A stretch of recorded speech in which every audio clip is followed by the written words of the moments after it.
listening to Something Real with Pastor Rich Zeiger, connecting the reality of God to the realities of life.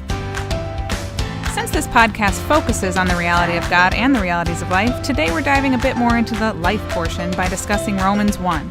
It's easy to say that our world today is in trouble, and that our culture seems to lack a unifying sense of morality, decency, and ethics. You'll hear Rich say that again in a minute. I may have borrowed it. Obviously, there's a lot to discuss here, so let's get started.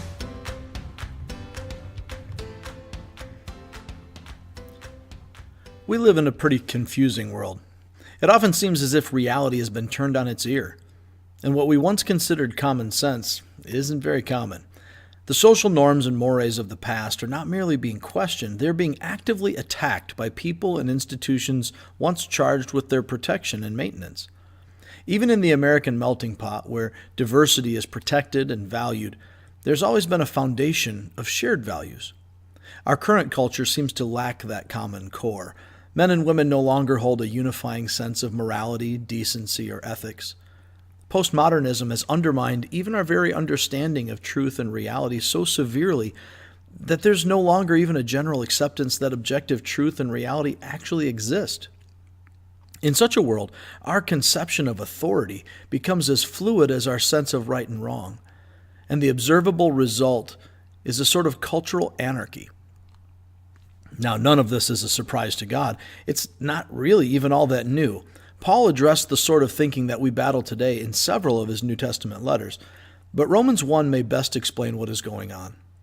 Verse 18 declares that God's wrath is being poured out on our godlessness and wickedness as we suppress the truth with our wickedness. This idea is further developed in verses 21 to 23, as Paul explains that although the human race knew God, or had an awareness of him, we did not know him relationally, and our hearts and minds became dark and dull as we exchanged the reality of God for cheap imitations. So God gave us what we chose, life our way instead of his way. What we have seen and experienced ever since our banishment from Eden is the effect, the consequences of our choice. Life apart from God, with ourselves at the helm, is a life at war with reality. God created the universe to function a certain way. In giving us over to our sinful desires, God has allowed us to experience the full weight of our independence, including the death that rightly accompanies it. To be sure, there is judgment and punishment for sin, and that punishment will be justly and perfectly executed by God, our righteous judge, in his time. However, the chaotic, unjust, broken world around us is the consequence, the natural result of God giving us over to the independent life we have chosen.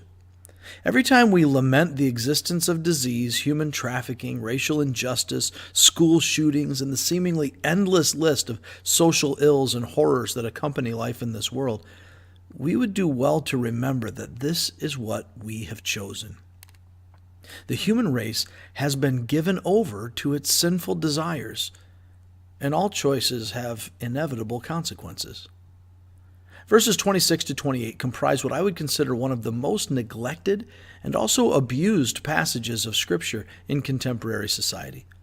Paul's teaching here has been alternately avoided as being harsh and controversial, or commandeered as a club to single out and bludgeon certain groups or behaviors as uniquely condemned by God.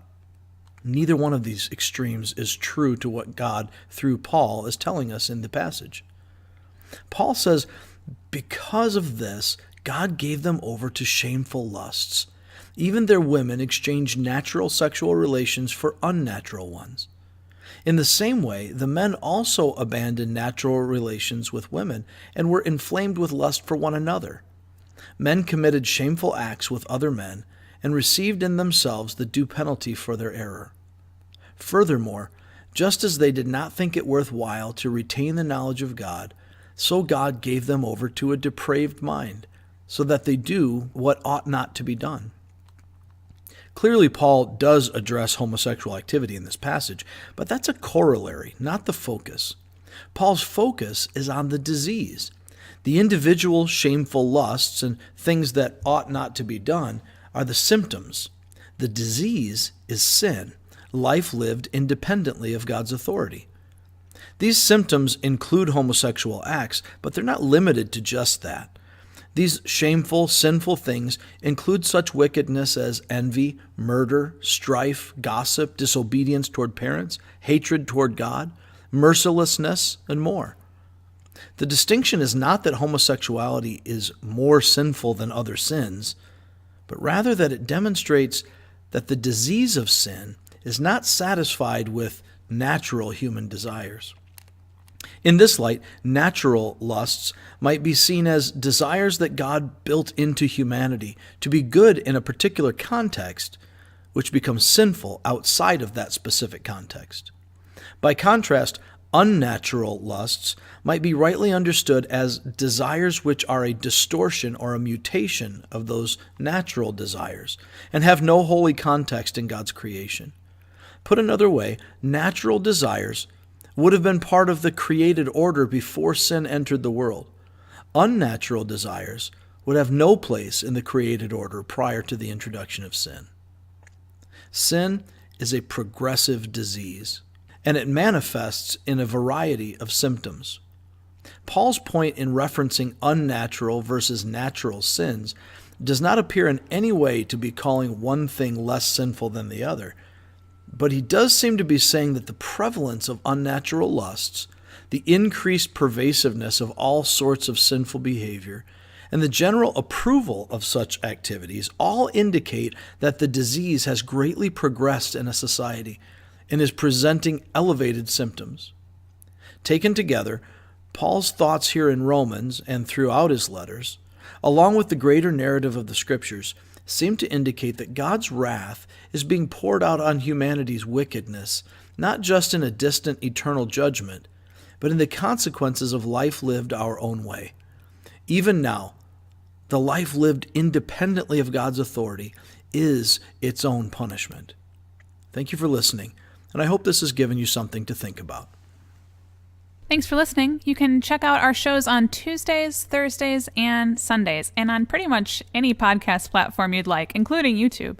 So be sure to join us 3 times a week. We look forward to it.